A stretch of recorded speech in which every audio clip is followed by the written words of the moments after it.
Bienvenue dans cette vidéo qui vous présente, comme vous le voyez ici, le premier sujet du premier contrôle pour les 5e sur les 5 premières leçons, à savoir la planète Terre dans le système solaire, c'est ce qui est au-dessus.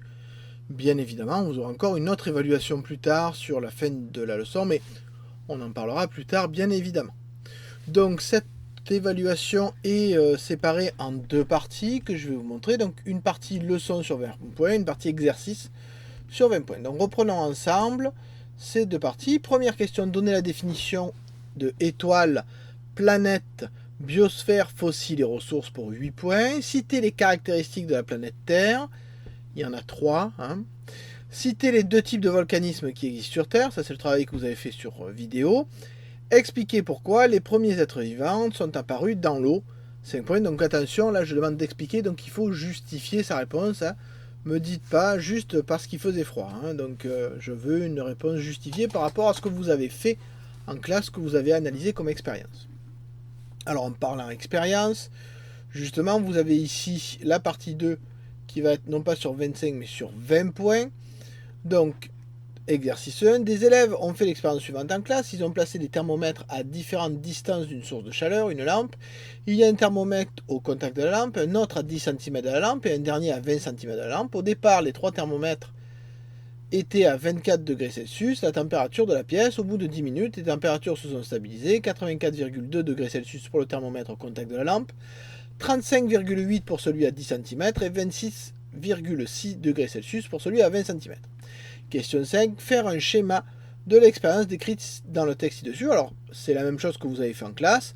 Vous devez transformer une information en schéma. Je rappelle qu'il y a des règles à suivre quand vous faites un schéma et que si vous ne les suivez pas, vous perdrez des points obligatoirement, même si c'est juste par rapport à l'expérience. Il faut apprendre à suivre les règles que vous avez apprises depuis la 6e.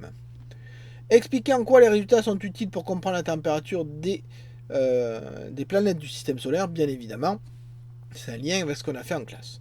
Le tableau ci-dessous présente les températures mesurées des différents objets du système solaire. Donc vous avez le tableau qui est ici avec Mercure et Uranus, la distance par rapport au Soleil et la température mesurée en degrés Celsius.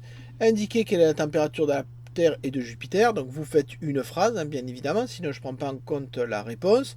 C'est juste pour voir si vous savez lire un tableau. Expliquer en le justifiant en quoi la comparaison de ces deux températures confirme les observations faites de l'expérience faite en classe. Donc vous faites le lien entre les deux températures de la question précédente plus l'expérience qui est là.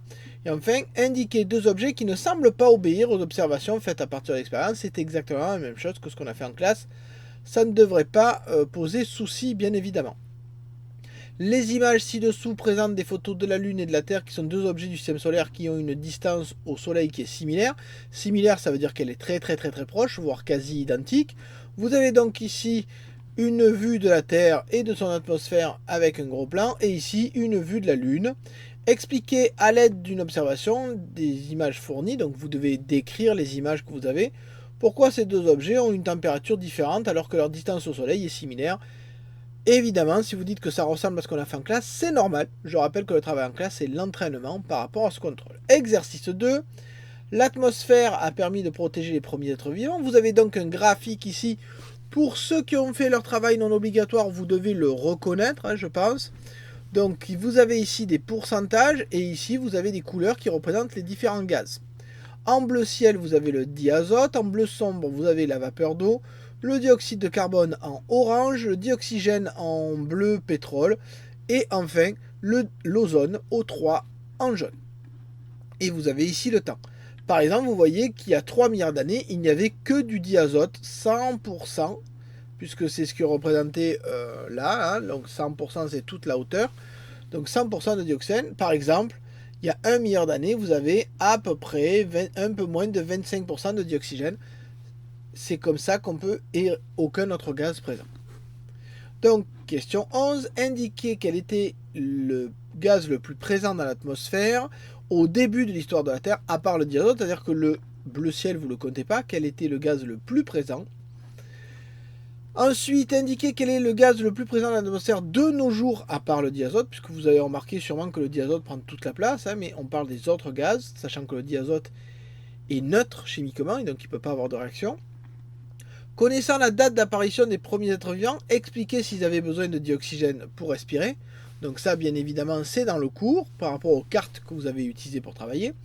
Sachant que la couche d'ozone est une enveloppe de gaz qui nous protège des rayons les plus nocifs du Soleil, notamment les ultraviolets, ça aussi c'est en cours, expliquez pourquoi la vie n'a pas pu se développer hors de l'eau avant 600 millions d'années, c'est-à-dire à peu près ici, quand la quantité d'ozone est arrivée à son maximum.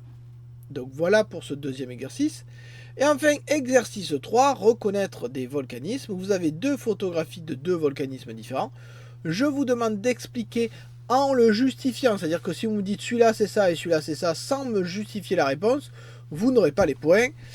Quel type de volcan appartiennent ces deux volcans, le volcan 1 et le volcan 2? Bien évidemment, vous me faites des phrases, vous faites des observations de la photo qui vous permettent de justifier votre réponse.